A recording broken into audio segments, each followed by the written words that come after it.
Well, more now on our exclusive Service Ontario reporting.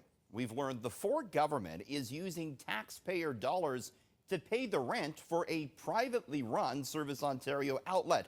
It comes as the opposition call for a lot more transparency on this whole issue. I think it's highly unusual and an abuse of taxpayer dollars for the government to be paying the rent of a privately owned business. This location on Victoria Street in downtown Toronto, like many others, is privately run. Operators pay their own rent, utilities, and wages.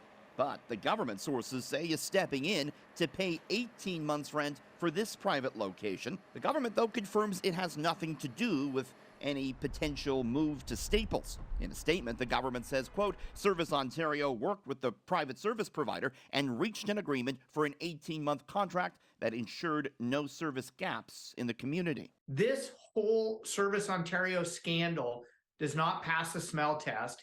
And again, it's another example of the government engaging in backroom deals with wealthy, well-connected insiders at the expense of ordinary Ontarians.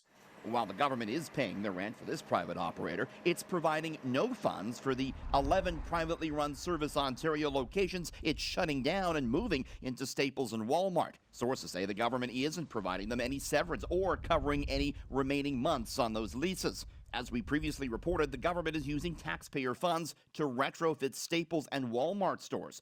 Opposition leaders say they'd like to see the Auditor General investigate.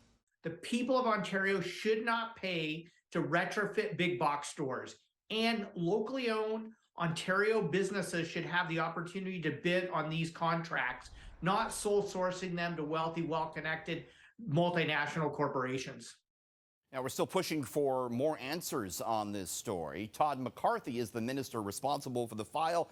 His office continues to not respond to multiple requests from CityNews for an interview.